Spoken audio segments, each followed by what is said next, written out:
ഒരുമാതിരി പോക്കരത്തരം പറഞ്ഞാലുണ്ടല്ലോ. എടാ 1/3 എനിക്ക് തന്നാ മതി. എന്തിന്റെ? ലാഭത്തിന്റെ 1/3. ഒന്ന് നിനക്ക്, ഒന്ന് ഇവന്, ഒന്ന് എനിക്ക്. അപ്പൊ പിന്നെ എനിക്കോ?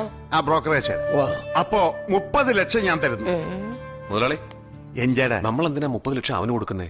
ആ സ്ഥലം നമുക്ക് വാങ്ങിച്ചാ പോരെ? അപ്പൊ അവൻ തരാനുള്ള 3 ലക്ഷം നിന്റെ അപ്പം തരുമോ? എടാ ചെവിയിൽ ഇത്തിരി വെള്ളം പോയി നമ്മൾ എന്താ ചെയ്യാ? കുറച്ച് വെള്ളം കൂടി ഒഴിക്കും, അപ്പൊ എല്ലാം കൂടി പോവും. അങ്ങനെ മൊത്തം കാശും കളയുന്ന എന്തിനാ ചോദിച്ചേ? ചേടാ അതല്ലടാ, കാശെറിഞ്ഞ് കാശുണ്ടാക്കണം. ഇപ്പൊ കൊടുക്കുന്ന 30 ലക്ഷവും പഴയ 3 ലക്ഷവും പിന്നെ ലാഭം കൂടി നമ്മൾ കൈക്കലാക്കും. എടാ എന്റെ അപ്പൻ ആരാണെന്ന് അറിയാമോ? ആരാ? അതാലോചിച്ച് സമയം കളയാതെ നമുക്ക് ബിസിനസ് ഉറപ്പിക്കാം. അപ്പൊ കാശ് ഞാൻ തന്നിരിക്കുന്നു, പക്ഷെ എനിക്ക് ജാമ്യം വേണം. ജാമ്യം നമുക്ക് കോടതിയിൽ നിന്ന് എടുക്കാം. ജാമ്യം ഞാൻ നിന്നാ മതിയോ? നീ കാശ് മേടിച്ചിട്ട് നീ തന്നെ ജാമ്യം നിൽക്കേ. എന്നാ പിന്നെ ഇവൻ നിക്ക.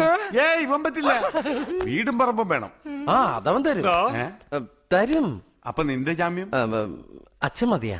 ആ ശവപ്പെട്ടിന് ആർക്ക് വേണോടാ?